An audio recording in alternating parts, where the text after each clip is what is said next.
Hi, everyone. My name is Michael Ling. And the PEV that you saw downstairs is the prototype that we actually built. I led a team of researchers and students to complete that in 2019. And then, so today I'm going to recap a little bit about the city science mobility works that we did in the past. Does anyone recognize these cars? Do you know what it is? So this is called the MIT City Car. Ken is waving the hand. This is called the MIT City Car. It's a foldable electric car designed to solve the congestion problem. So a lot of Media Lab projects started from the animation. We use the animation, the tools that we have, the available tools to address our ideas. In this case, is that one parking space could actually pack three city cars. So what if you fold it? Then also use the front egress, so step onto the pedestrian walk to avoid getting hit by the car or the cyclist on the side. So you saw the video, you saw the animation, and then a couple of years after the animation, Ken actually led the team to build this fully functional city car in roughly 2010, 2011. And then so it's ride-by-wire, it has robot wheels, so chassis folds up into half, it can dance, zero radius turning. And then so this was actually unveiling at the European Union headquarters. And then that's Ken with their happy sponsors. So our group has a long history of building functional prototypes. And then back to myself, this is actually my master project back in 2007. I guess some of you guys were still in elementary school, in kindergarten. So we were actually riding around the scooters for fun. And then so following the same principle of the city car, where you try to compact things into the wheel, try to reduce the complexity of the drivetrain, this actually integrates the motor, the suspension into one wheel. And then that allows us, so this is what the actual prototypes looks like. It's also using lithium-ion battery. So back then, e-bike using lithium-ion battery was very fancy. But nowadays, it's like the standardized product you can see in the market. But this was done in 2007, swappable battery. And the idea was actually, we went to Milan motor show, and then so I took this photo. I also did a collage. We were trying to do like a share use e-scooter in Milan. And then now you can probably go to Milan and actually find the e-bike or like an e-scooter where you can rent for cheap. But the group has this idea about mobility on demand since 2006. Right, so this is me. This is also work by Paula. And then so we were every Media Lab project, some of the Media Lab project, the lab will help the students to document it. And this is me back in 2007. And then my mom never believed that I went to MIT. So Paula gave me this shot. Yeah, and then so we're riding the scooters around the street. And then so the idea is simple. That we placed as the video shows, we parked the robo scooter right next to the train station. Subway station. It means that it's designed for share use, and that was Bill Mitchell, my former advisor, and then so I was trying to fold the robo scooter. After the robo scooter, I went to the electric bicycle. So this is called the Copenhagen Wheel as well, and then Christine Altron, I used to work with her, and later on, Ken mentioned that I went back to Taiwan. After Bill passed away, I went back to Taiwan, did my startup on electric bicycle. So that was the e-jalopy that I designed. And then so the idea is actually you pack the motor, controller, and the battery into one wheel.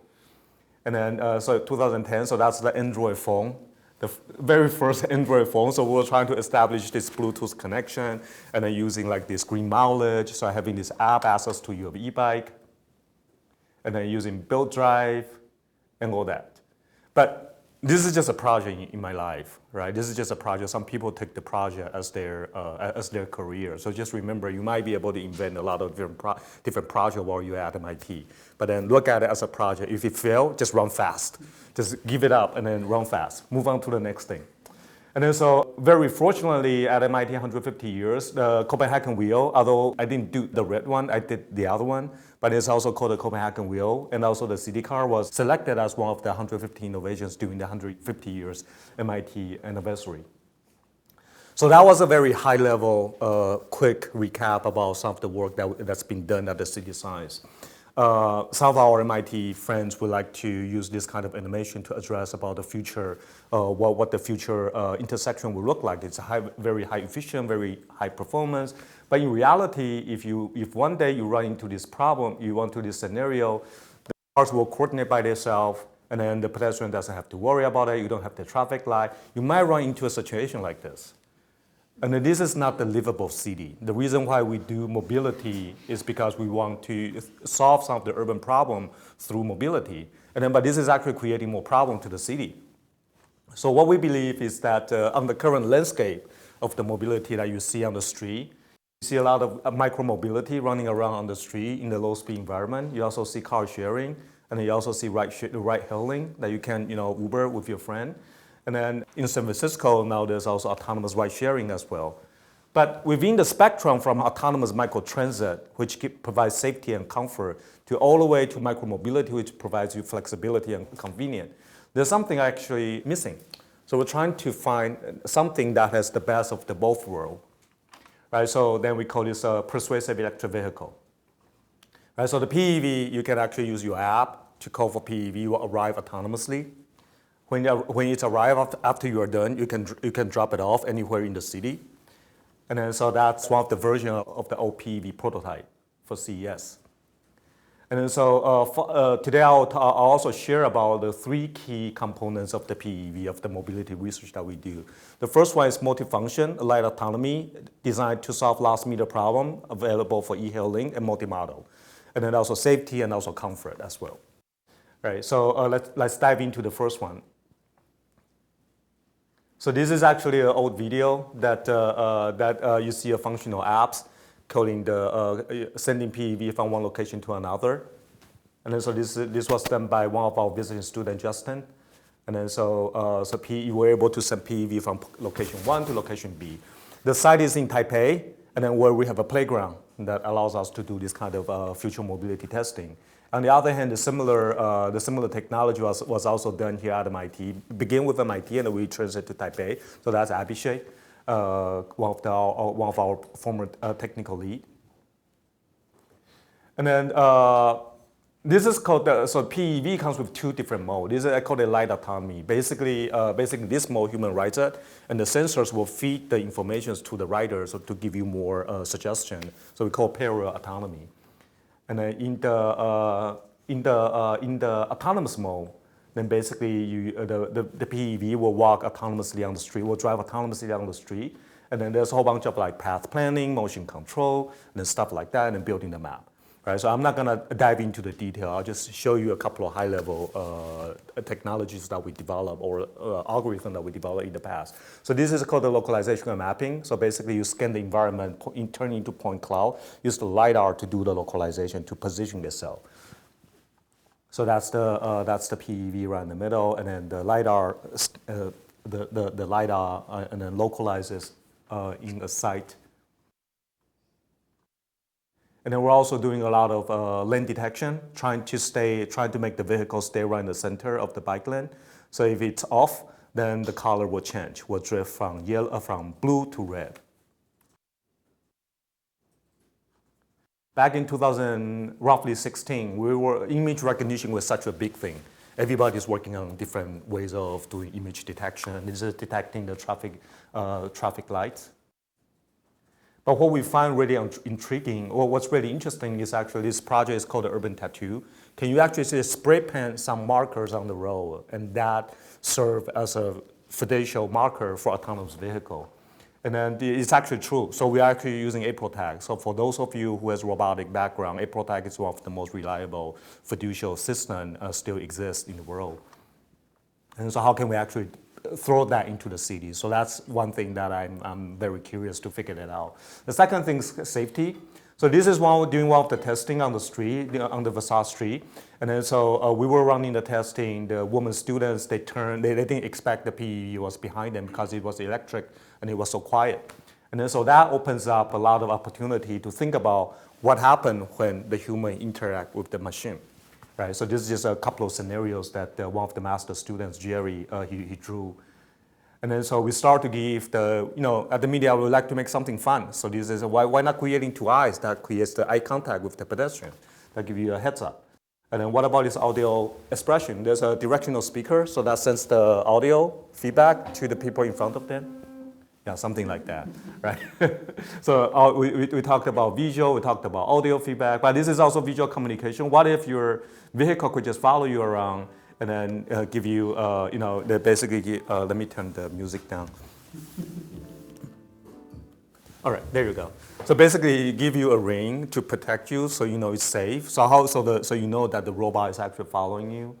And what if you have an air tag, ultra wideband tag? Then you can use it as an e-donkey, where the vehicle will basically just follow you.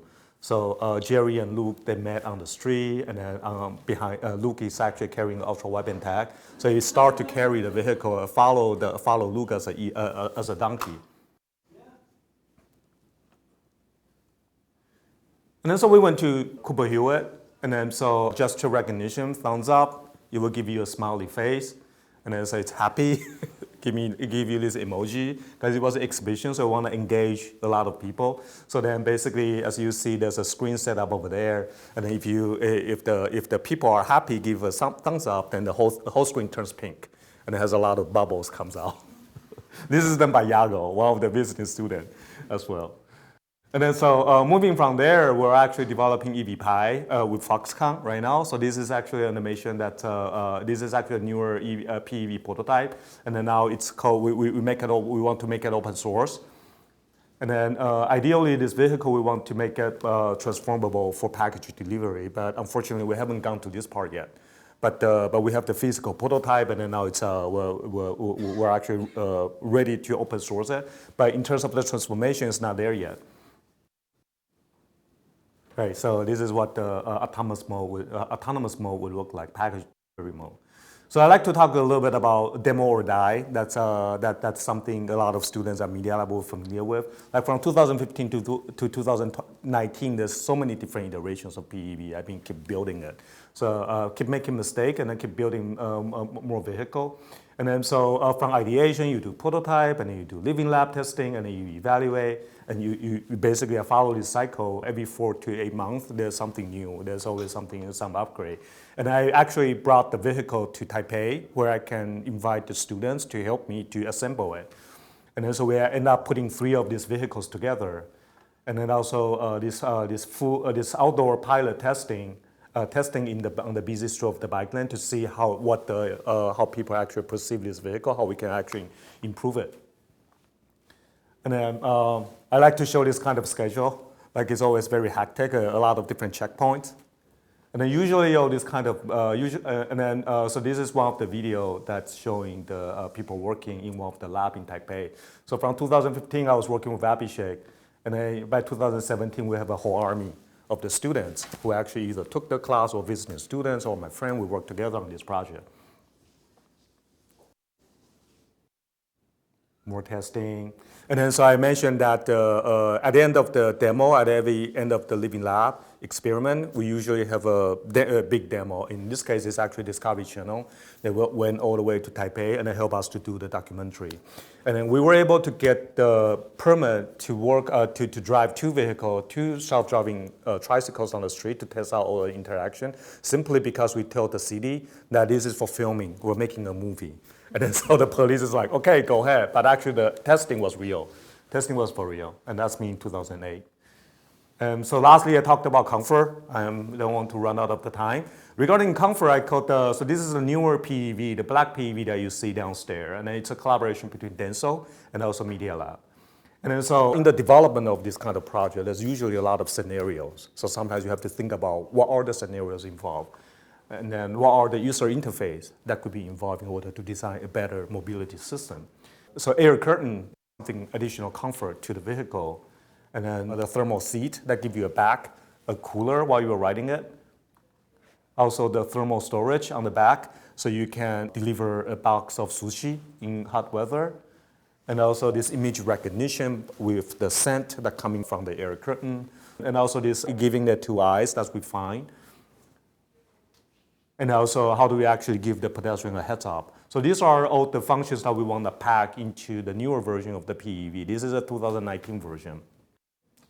And then so there's actually a deployment party. I brought the team of about 7 people to Japan, to Toyota City, and work with Denso and the company they hire. And then that was actually a very interesting experience for me, because it's like actually working off the campus and then working at the different lab, and then learn how people work, and learn how they do the CAD drawing, learn the proficiency of how they actually build the prototype, build a fully functional prototype. And then so this is the result. So this is our lab over there. That's Jerry. And that's Phil, one of the older former team member, and that's Guadalupe. She pulled out the cell phone from her purse and then called for a PEV to arrive. It's a fully functional app, by the way. And then once the PEV will arrive autonomously, when Guadalupe is riding it, it's actually electric assist bike. So Guadalupe met with Matane on the street. So the PEV, he used a gesture control to switch between different modes, and then the PEV follow them, so they can have a conversation while the PEV could still carry something with her, for her. The eyes mirror the eyes of where Guadalupe is looking at. And then so when it's done, it will just go to the next destination. And remember, it's designed for low-speed environment. And then in the low-speed environment where PEV met with Matane, give Matane the eye contact and say, hey, it's okay to walk. This is Letitia, and this is me. So you see, we all the city science members are in the video. So thank you guys again. So this is basically the PEV project that we worked in the past. And then so that's the end of my presentation.